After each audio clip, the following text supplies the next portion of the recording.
This episode is supported by Manscaped. Manscaped have kindly agreed to continue sponsoring the podcast. You can use our promo code GTM to receive 20% off all products and free worldwide shipping. If you've not heard of Manscaped before, they're now the leading company in male grooming. Their products range from face razors to nose trimmers and their famous Lawnmower 3.0, which is a product specifically designed for in and around your nether regions, so you no longer have to worry about snagging the bag. As a listener of Go in the Match, you get 20% off and free worldwide shipping with our promo code GTM.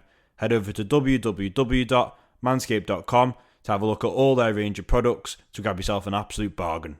Welcome back to the Go in the Match podcast. Today I'm joined by Harry Siddall of City Extra and Over the Line Football. Harry's a massive Man City fan and a season ticket holder. Harry, thanks for giving me time today, mate, and coming on the podcast. Yeah, no worries, man. Thanks for having me on. Appreciate it. Okay, so I want you to take us back to your childhood, growing up as a City fan. Where were you born and how did your love for Man City begin?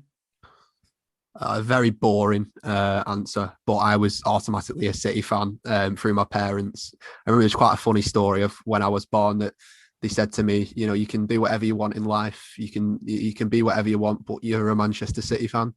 And from then, you know, I had no choice. I was roped into it. So I think I've got quite a lot to thank them for.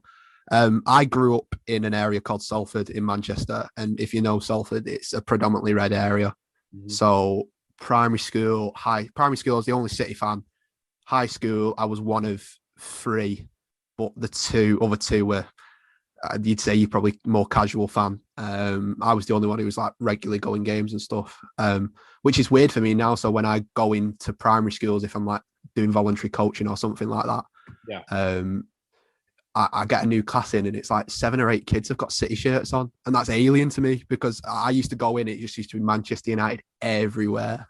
And obviously they made my life hell because they were just winning everything. Up until I got midway through my high school year, City were, you know, lower down the table and Man United were at the kind of peak of their Ferguson dominance. So derby days in them days were like City's cup final every single year. But I've been very fortunate, I think, that sort of my prime years of what I'd count as like my prime years where I can actually go to the games a lot more regular. City have been this good, but it was definitely not always that way. And United used to have some sublime players, and I would used to be like, yeah, but how good's Sean Wright Phillips? You know what I mean? Like, so since then, obviously, it's gone astronomical. But growing up and becoming a City fan was brilliant because I like the uniqueness of it. It wasn't like I was supporting a club that was miles away from me. You know, it was still my local team, but I was the only City fan. It kind of felt like me against the world in terms of my mates at times. Do you think, like, we're going to go and touch on about, you know, the City's rise over the last sort of decade and more to where they are now? And like you touched on there, you see more kids that are wearing City kits and stuff like that. And I would agree with you as well. It kind of feels in the same sort of vein as what Chelsea were like when they were around the 2005 era when they were getting money, and you'd sort of see people wearing Chelsea shirts, but you wouldn't see that years and years before. Yeah. For you as a fan then, do you, because I know there's sort of some City fans kind of think, well, we want to kind of go back to that being not smaller club, but it's hard to words, but without saying a smaller club compared to... I know what you mean. Yeah, there's definitely a core fan base who preferred it that way. I know Ricky Hatton is a massive one who preferred it when there was just this core fan base. Yeah. But when your club is planning globally, as we are, to be like a global club, like a United, Liverpool, etc., you're always going to get fans from abroad because that's how football works. You know what I mean? Like everyone wants to support a club in the Premier League. You're not going to just have everyone in Manchester supporting City. There's going to be a more global fan base. There was definitely a bigger togetherness around the club back in that day from the stories I've heard, especially back at Main Road. And all the stories I've heard, it's similar to, I think I'd compare it to kind of West Ham now. Like West Ham have moved to this stadium and they seems to have like the soul sort of sucked out of them. I don't think it was quite the same with City, but Main Road was such a smaller stadium and it was more of a family fan base. But I think the reason it's kind of gone away from that now is just to do with the territory. Like we weren't competing back then for anything. So going to the match was a laugh, but now people go to the match, a lot of them expecting results, if you know what I mean. Yeah, definitely. So like going touching on the matches there, can you remember like the sort of first time you went to a match or anything that stands out from like your first match day experience? Unfortunately, for content purposes, my first match was when I was 3 years old. I was very lucky that before I was born, my parents were both like massive like match going fans, home and away. They went everywhere with City. When they had me, they still could go, but then when they had my sister and brother, they couldn't. So when they had me, I would go to some games. And luckily, my first ever game was City's last game at Main Road. Or was it really? We lost 1-0 to Southampton on the day. But that is virtually all I remember of it, because obviously I'm free. But I've seen all the pictures of it, and there's so much memorabilia. So in a way, I kind of am happy that was sort of my first game. I'd love to have experienced Main Road as it is now. You know what I mean?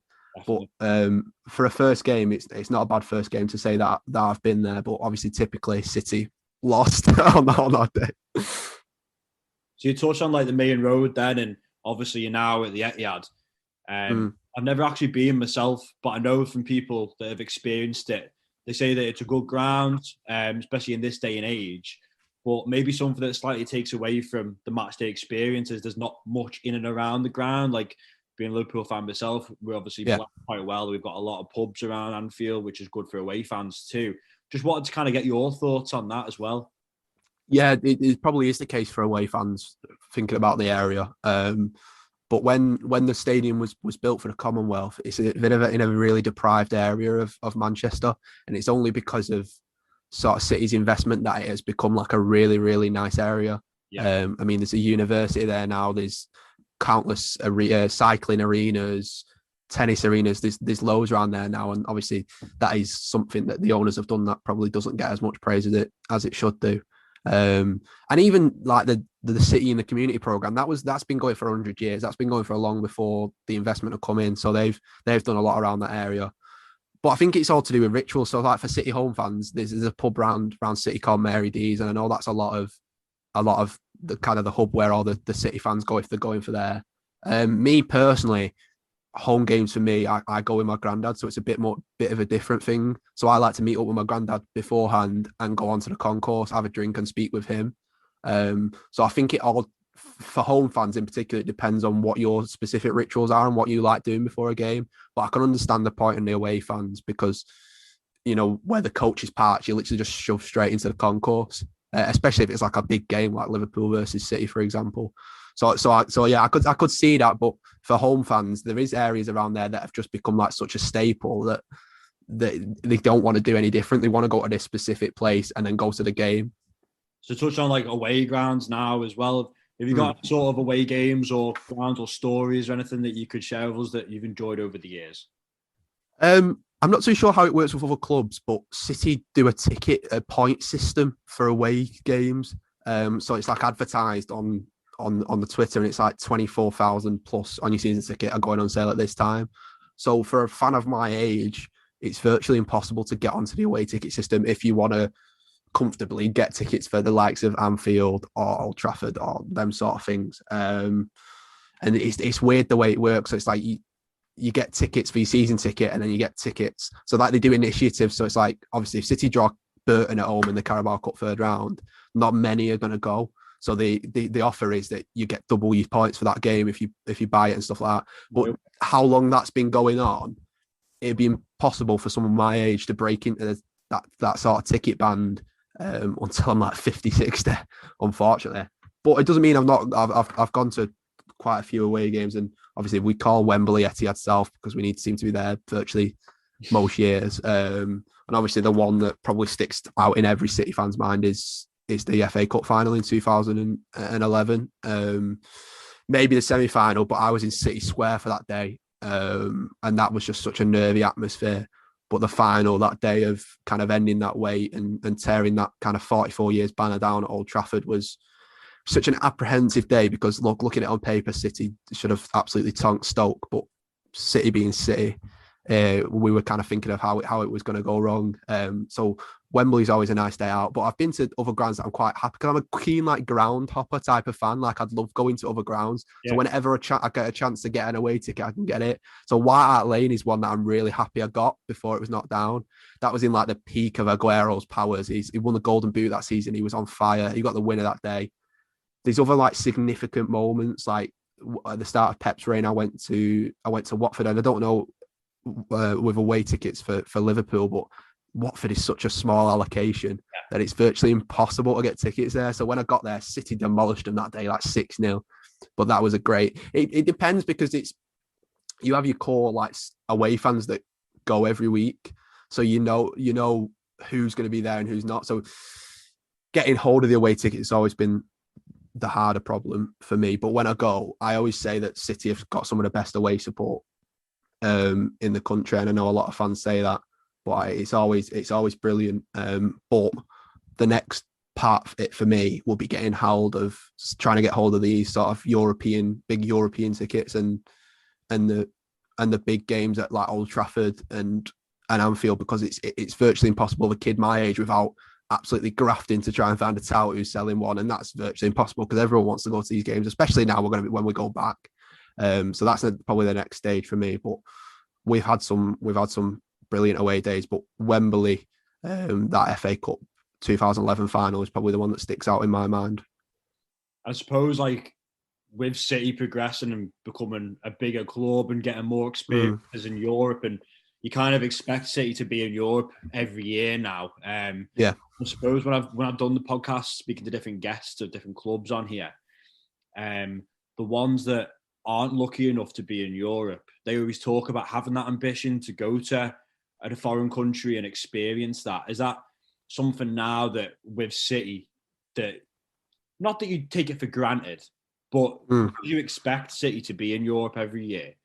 Does that almost become, because I can remember when City first got into Europe and you'd see the fans were like, they seem to be proper enjoying it. Does that maybe take away from their experience a little bit, knowing that they're going to be in Europe every year? Maybe this is going to be City's 9th time in a row. I think we've already qualified for the tournament next year, so that's a massive achievement. But as well, I know it's quite a good joke around, but City's draws, like especially recently, have been abysmal in like the group stages and stuff. So like you go to all the home games, but some of the away games are like so rogue that it's quite hard for people to go. And it's like the away ties. I know there was an away tie last year where it was like Shakhtar on like a Wednesday night, and we'd already qualified, and we sent out the EDS and stuff like that. And it's impossible to get tickets as it is, and then the travel on top of that. Yeah. Maybe a lot of fans take it for granted, but I think the big factor is that we've just had some terrible draws. It's quite annoying that this year we could have had the chance to go to Dortmund. That would have been amazing. And Paris, you know what I mean? So it feels like all the cracking draws we've got now have come in a year where we can't go, which is more frustrating. But there has been what was the one the other year that when Napoli were playing in the San Siro, that was a big one for City fans. But apart from that, because of the draws we've had, bar the initial hype of us getting in, there's not been. I don't think there's been much hype of us going to these sort of places because the games are just expected to be a formality for City. So this is the first Man City episode I've actually done the podcast, and I've been meaning to do it for some time now because I've always had a genuine question to ask a City fan. There's always so much made of City's fan base in terms of attendance and things like that, and I kind of liken it to PSG in the sense that people perceive that just because the club's got money, that they don't have a genuine and passionate fan base, which we know clearly isn't the case for both clubs. But I just wanted to know, how does that make you feel as a City fan when you hear and you see the sort of like the mockery on social media of City fans? How does that make you feel knowing that isn't the case and you are a match-going fan? Yeah, obviously we know it's not true. There's, like I said before, there's that core of about 30k people that used to watch City when they were like Division 2. And that was way before my time. Yeah. And they're still here now. But I think it probably just relates to a point that I made earlier about City being like a more of a global team now. That like a lot of City's representation on social media in terms of the core of a global fans. So they're obviously not going to be at the games too. And I just think some things that City have done of like when they boosted the South Stand, like I get it, but City weren't getting full houses every week before that anyway. So it just kind of enhances that opinion that City weren't going to get them numbers. But one thing I would say is that if you came around this area and spoke to people that like I know and that are around this area, and you kind of you're lifelong like Manchester United fans, and if you go to Liverpool and speak to Liverpool fans, and then any other club really who live near this area, they don't speak like that. They know that City have a group of fans who have been here long before the investment has come as well, because they still, no matter what, like City still had a rivalry with Manchester United, whether in the Division 2 or not. Yeah. So the local fans know it's more of a global thing, this sort of thing of City having no fans, no atmosphere. And look, I get it, right? Look, the atmosphere at the Etihad is pretty dire at times. It can be brilliant, but do many crowds get up for like a 3:00 game against Burnley at home? Like, there's this South Stand bit which is brilliant next to the away fans, but apart from that, it's not like that. It's never been like that really since we've moved from Main Road. It's not a new thing. Like before the investment as well, City's atmosphere wasn't incredible, but it can be when it wants to be. But obviously, social media age, it's very easy to nitpick on stuff. So I mean, talking about atmosphere, the one moment that you did have the just incredible atmosphere was obviously that iconic Premier League moment with Aguero's last-minute goal against QPR to win your first title. So I'm not sure that gets beaten in Premier League history for me. I struggle to see how it ever does. And that pains me as a Red to say that. But I just wanted to know how that moment was for yourself and describe that sort of emotion around that. Wow, the day was similar to a lot of games in City's recent. I mean, we'd only just recovered from a couple of absolute mental. We had 3 games left, and we had to win all 3 to win the title. One of them was against Manchester United, and we won that. And then we left it to the last 10 minutes against Newcastle, and we'd only just recovered from that. And then, looking at it on the bare face, QPR at home is the most winnable of winnable home games, considering how good City had been that season, especially at home. But there was still just this sense of, how can City fuck this up? Like, how can they fuck this up? Because they've done it countless times before. The emotion switches on that day I've never sort of experienced, from going 1-0 up to going 2-1 down. I've never seen such the silence when Mackie scored QPR second in the ground. It was just like, wow, like we're gonna throw this away. But even when Dzeko scored the equaliser, I think I was with my mum on that day, and I was just thinking, we were going, please Sunderland score an equaliser against United, like begging Sunderland to be like, please score. And then I don't think I could kind of put into words what that moment was like. I just kind of sunk to my knees in absolute tears. Like, we've done it. Like, what is going? What next? You know what I mean? It was such an unreal feeling that it's like all my friends growing up experienced this year on year being United fans, and it was just such the norm to them. It was so alien to me that now suddenly we're top dogs. It was just, it's hard to put it into words, and it's just like, I'll forever be grateful to Sergio Aguero for that day. And that moment, just all the permutations around it, even the scenes at Sunderland when Ferguson celebrating and them running around with the tops off and the United fans, and then just the moment of realization when he scores, it's just, it's golden. Honestly, moments like that it's just golden, especially around the whole narrative of United and City. I just don't see any permutation where that is beaten in terms of a moment. It is literally the advert for the Premier League, and it will be for 50, 100 years. Something I probably wasn't actually going to ask, but I've just kind of thought of now. If Aguero doesn't score that goal, you don't win the league. Yeah. Let's say that doesn't happen. Mm-hmm. Do you think that City would have gone on this dominance like they have done? Or do you think that there would have been any sort of change? Oh, God, that's a tough question. It's one that I don't want to think about. Possibly. I only ask it because I think you look at how close that really was. It's in the dying seconds of the game. Like we touched on, it's never going to get beaten. But could that change the landscape of how the club then goes forward? Obviously, you win the league, and we all know the dominance that the club's had. Yeah. within England recently, but I think I don't think that gets talked about enough if that goal didn't go in. Yeah, there's been a few key moments in City's sort of history that have sort of led to how dominant we were. I know my mum is a big advocate for talking about Dickoff's equaliser in the playoff final in '99, and if we didn't get up that day, God knows what would have happened to the finances and stuff like that. The two Yaya Toure goals the year before in the FA Cup semi-final and final were huge, but that goal, as you say, probably arguably the biggest of the lot. Whether City would gone on and dominate like we are now, I'd probably argue yes, because the structure you've seen since that's happened, the structure we've got in place at the club and the people working behind the scenes have recruited really well. And they would have, as much as it had been heartbreaking, I wouldn't have betted against City coming back and winning the title again like the season after, because we were just in a perfect place. I actually think, in terms of timeline from the takeover, that 2012 was probably a year earlier than they'd expected to win the Premier League. Like the ultimate aim was to break the trophy duck, and they'd done it the year before. And then it was like, well, now, and that same season was the first time we got top four as well. So I think it was expected that season was kind of like a test season in the Champions League. Obviously, we got a horror draw in the group stage that year.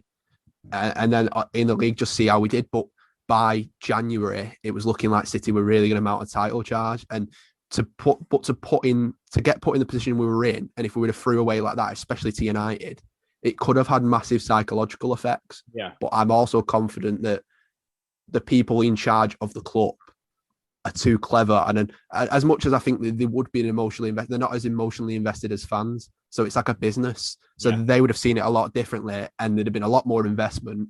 And I think we would have gone on and dominated in the way we had. What effect that would have had on the players and the fans doesn't bear thinking, honestly. So just touching on Pep Guardiola's tenure at the club, and listen, I think he's personally going to end up being one of the best managers, if not the best manager who's ever lived. Once he's come to really, yeah, at the end of his career. Wow. I think he does at the end of his career. I think he'll go around. Maybe he'll do Italy after City. Maybe he'll do a national team job. Maybe win a World Cup. I think he's that good.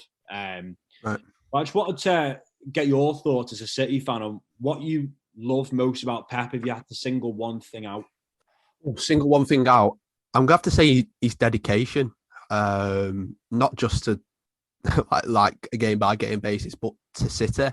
Yeah. He's going to be at the club for 7 years, and that's nearly double what he did at his boyhood club, which is incredible. And I think there's a couple of occasions where it was looking very bleak for Pep about like what was going on at the club and how the players were performing. And I think replacing the spine of Vincent Kompany, Toure, Silva, and Aguero was always going to be his hardest job, because he was never going to have them for his full tenure.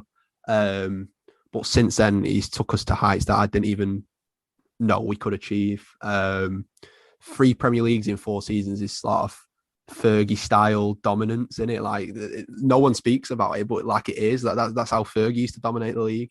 And then the sort of 198 points in 2 seasons. And I always argue that as much as incredible as that 100 points is, that 99 where Liverpool were in 98, I know it might be a bit of a sore subject, but the way Liverpool and City kind of kept going for that final 14, 15 games is something beyond I've ever seen. And I think he's proven a lot of doubt was wrong, especially after last season, when I think just last season, it was just Liverpool were up here and anyone else was just nowhere near how good they were. Yeah. That he's managed to turn that around. And especially after the start we'd had, he'd gone away. He'd signed a 2-year extension in probably the period where a lot of City fans were doubting whether it was going to continue after this season. And he's turned it around to the fact that we're talking about him having a quadruple. If you'd have asked that us after we got battered 5-2 at Leicester on the second game of the season, you just would have laughed it off. So his pure dedication to this club, which is amazing from my point of view. Like, I just thought, Pep is the type of manager who'd stay for his 4 years and then he'd move on. But the fact that he's kept going at it has shown that we've got a good structure in place for him to to continue, and I wouldn't be surprised if he stays even longer, honestly. I hope not, because if he does, that means Liverpool aren't going to be winning anything anytime soon. But we've got to take advantage of it, just like you've got to take advantage of Klopp in it. Like, these are the two of the best managers we'll ever have at your club, your respective clubs. You know what I mean? So we've just got to enjoy it while we can, and there is always going to be negatives. And I was actually asked a question last week about the quality of the league, and like, if United are the second best quality in the league, like, what is this league about this season? And I said I think it has just suffered from Liverpool massively dropping off. Like, if anything, you look at the last 3 or 4 years, there has been City and Liverpool, and then the rest have been rubbish. So at the moment in time, you've just got to enjoy having these managers in the league while you can, because when these two go, the quality in the respective clubs, no matter who you get, is going to massively drop for me anyway. Yeah, 100%. I suppose just carrying on talking about Guardiola there and his teams he's had at City. Obviously, some incredible squads. You know, the strength and depth's just amazing. But he's also bringing youth players through, and people like Phil Foden as well. So you can't use that against him either. Obviously, people throw the saying that he's a checkbook manager. And I understand that, but you've got to also look at it like, if he's given the money, why wouldn't you spend it? And especially on the players that he knows that are going to fit his system. When you combine those two things together, you know, it's going to be a match made in heaven. But you've also had like Mancini's teams, Pellegrini's as well, that have also won the league. What would you say your favourite team out of all those have been, and why? I had a long think about this, because I mean, this team this season is slowly but surely becoming, just because of the pure sort of togetherness of the side. But the 11-12 team, you know, we talked about the spine already, but that team will always be City's team that ended that run. And away from the quality players we had amongst the spine, there was so many players who truly cared about playing for the club, like Zabaleta, them sort of Micah Richards, them sort of lads truly cared, and there was such a connection between, especially Roberto Mancini and the fans.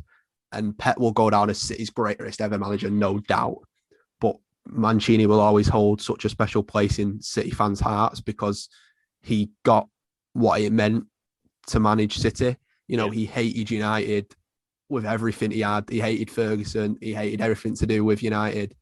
So that 11-12 team for me, it is probably maybe not the greatest ability wise, because the greatest ability wise has obviously been from when Guardiola came into now. Yeah. But in terms of what it means to the fans, I think that team with the likes of Company, Joe Hart, Zabaleta, etc., is probably my favourite. But this team at the moment is slowly creeping up, because I think there's so many stories within the squad. I know you just mentioned Phil Foden, but it was like even last night, I know we're going to come on to speak about it, but it wasn't a £50 million signing that did it. It was a local lad from Stockport. Yeah. And that is just like, the club will have loved that, because that is such a brilliant story. And it's a reflection, not just for the club, but for Pep, that for these youth players, if they bide the time and let Guardiola do what he does, there is opportunities for you to come through and shine on the biggest stages like Foden did yesterday. Obviously, not all youth players are going to be Phil Foden level, but it's showing, as much as we can sign these players, there is opportunities there for you to come through and be a star for him. You touched on the 11-12 season there. We've also got a question here from our mates over at the 10th Pint podcast, which is, who do you think has been the most important player over the last decade at City? Oh my God. Most important player. I mean, factually, it's Sergio Aguero, goals wise, but I don't think it can be underestimated the impact Yaya Toure had on Manchester City. I've listened to a lot of stuff from Yaya since he's left, and about how he came to the club. And obviously, he was one of the first that was signed under the sort of investment, and it was a big risk for him to go from winning Champions League with Barcelona to City, who just finished like 8th and 9th the year before. And at times he single-handedly dragged us to trophies. The semi-final goal against United and the final goal against Stoke propelled City to what it is today. That 2013-14 season where he scored like 20 odd goals from defensive midfield, and obviously I think he missed out on player of the year that used to Suarez. Am I right? Yeah, we did. Yeah, and it was just like, I mean, I remember them two going at it every week as well. He's definitely City's most important player in terms of turning up in big moments. It was sad the way he's left, because I think what's been good about the way David Silva's left, the way Vincent Kompany's left, and now the way Sergio Aguero's leaving, to a degree, that they've gone out at the top. You know, they've gone out, and I think Yaya's leaving came a couple of years too late, because it was quite obvious by the time that he was never ever anywhere near the standards of City, and it was sad to see him on the bench most weeks and kind of petering out. But he was the man for us that stepped up in so many of these big moments that you'll remember as a City fan for years and years. So just touching on this season now, and at time of recording, you've just beaten Dortmund to progress to the Champions League semi-finals, with PSG awaiting you. You're also on track to win another Premier League, which, as I read, boils my blood, to say the least. Also a final against Spurs in the League Cup, and also still in the FA Cup. So, as you touched on earlier, the quadruples that we've talked about a few seasons ago that you didn't do, it is a genuine possibility that it could happen this season. Just want to get your thoughts on this season as a whole so far, and do you think they can do it? I think the world's too shit at the moment to not dream of winning all 4 trophies. Like, why not? Like, there's nothing going. Why not get carried away of winning stuff? Like, it's the only sort of. And I think the way I think about this is like, it's made me realize it as like a match day going fan as well.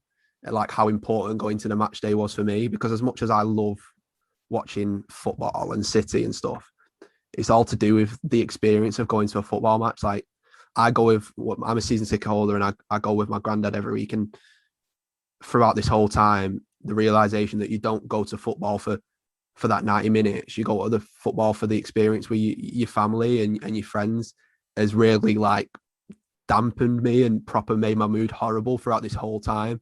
Because as much as it's such a small thing in relation to everything, it's an escape for a lot of people, and it's an escape for me. And it's a chance to see a really good family member that I don't see much often, and escape from the reality of world for that 90 minutes and just watch a team. So why not get carried away and think City can win all 4? I said to you just before that it would be typical that no one's there as City win all 4. But with the Premier League all but done, the semi-final this weekend's a big one, and especially if we win that and we play one of Leicester or Southampton in the final, we're already in a one-off final against Spurs, and then a Champions League semi-final. It's the closest we've ever been, but this is the crunch point in the season. And if I was very negative on a podcast recently, and I was just like, look, it can go 2 ways. We can either have won 1, or we could be on the possibility of winning all 4 by the end of April. So these are the crunch moments now. But from that moment at the start of the season when Guardiola signed the contract, winning, I think we've won 28 of our last 30 games. That this season has just been beyond what we expected, because of, you know, how often the games have been. I think the players have deserved massive credit for the way they started the season. And obviously, I think quite obvious, the signing of Ruben Diaz has kind of transformed us a bit more than I expected, definitely. But the players have seemingly got together and just give it their all. And winning 20 out of 30 is incredible in any season. But I think just in this season where they've been away from the families for a lot of it, and they're in this COVID bubble and stuff, it's fantastic. And I don't want to say it, but it is scarily a distinct possibility that we can win all 4. And I was thinking to myself yesterday, just United dominated football for ages and won that treble. We could like usurp that this year. That's terrifying. And I think sometimes a lot of City fans take for granted how much we've dominated. There's clubs that would kill for a Carabao Cup, and we've won 3, and potentially the 4th one in a row. So this season is beyond what I expected. A lot to do with personnel that we've brought in and other players kind of coming into form. But a lot of it for me is down to the manager and the fact he's gone away, realised what he's been doing wrong, changed it up and brought the best out of the players. And that's enough of talking about City potentially winning quadruples and trophies. So, as I mentioned at the start of the podcast, you produce content for City Extra. Also have online football too. Just wanted to touch on both the roles that you do there and how you got involved in both of them. Well, I left college and I had no idea what I wanted to do because I'm not really skilled in a specific area, if I'm being completely honest. But I love talking about football and that's all I did. So obviously I'm scarily, I'm about to finish a degree in a couple of weeks' time in multimedia sports journalism. And during uni, me and a friend started up City Extra as a result of there not being really much City representation online in terms of like a sort of, I don't know what I'd compare to Liverpool, like an Anfield Wrap sort of thing. Yeah. So we thought there was a massive kind of gap there. And obviously since then it's just grown massively. We're a Sports Illustrated affiliated site now, so we're doing well there. We've got a YouTube channel. I think we've just hit 120,000 followers on Twitter, so it's massive. And then over the line football is the sort of YouTube side of it for me personally, because I've never really got into YouTube, and YouTube, as you know, is massive nowadays. So me and my friend started that up, and that's only quite a recent thing. But it's just about, for me, learning stuff and getting better at stuff, because at the moment in time in the sort of jobs market, especially in media, is very saturated, because a lot of new stuff is saturated, like podcasts are saturated, I feel, at the moment. Yeah. And then YouTube content, especially since people have had to stay at home, like match watch alongs and stuff. Yeah. They become a lot. So it's trying to find new things to do. And in the market at the moment, there's not a lot of jobs going. So it's about trying to just keep on building up my skills and keep on trying to do stuff, and hopefully stuff becomes available. But, it's crazy what social media can do and what opportunities can come up of it and who you can speak to. So I just think it's really exciting. And hopefully now I'm leaving uni, I'm going to have the opportunity to do that full time. And where can people find the sort of links for the podcast and the YouTube channel?